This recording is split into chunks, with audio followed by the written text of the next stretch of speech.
మరికొద్ది రోజుల్లోనే కుంభమేళా వస్తూ ఉన్నదండి. చాలామందికి త్రివేణి సంగమానికి వెళ్ళి, అంటే ప్రయాగలో ఉన్నటువంటి త్రివేణి సంగమానికి వెళ్ళి స్నానం చేయాలి అని అనిపిస్తుంది. కానీ వ్యయ ప్రయాసలతో కూడి ఉండడం వల్ల చాలామంది వెళ్ళలేకపోతారు. నేను కూడా వెళ్ళలేకపోవచ్చు అని అనుకుంటూ ఉన్నాను. ఆ విధంగా మరి త్రివేణి సంగమానికి వెళ్ళి స్నానం చేయలేని వాళ్ళు ఏం చేయాలి? మన కళ్ళ ముందే త్రివేణి సంగమాన్ని మనం వెతుక్కోవచ్చండి.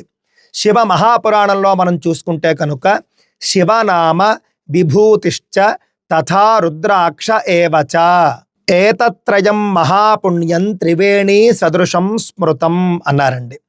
ఎవరైనా సరే మీకు శివభక్తి ఉందనుకోండి, శివనామాన్ని స్మరించడం, మెడలో రుద్రాక్షమాలను ధరించడం, నుదుటన విభూతిని ధరించడం, అనగా నుదుటన విభూతి ధరించి మెడలో రుద్రాక్షమాల వేసుకుని శివనామాన్ని స్మరిస్తున్నారు అని అంటే కనుక మీరు త్రివేణి సంగమంలో స్నానం చేస్తున్నట్టే లెక్క.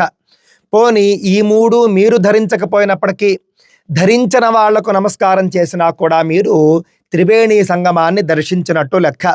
కావున కుంభమేళాకు వెళ్ళలేదు, త్రివేణి సంగమంలో స్నానం చేయలేదు అని అనుకున్న వాళ్ళు ఈ విధంగా చేసి కూడా త్రివేణి సంగమ స్నానంతో సమానమైనటువంటి ఫలాన్ని పొందండి.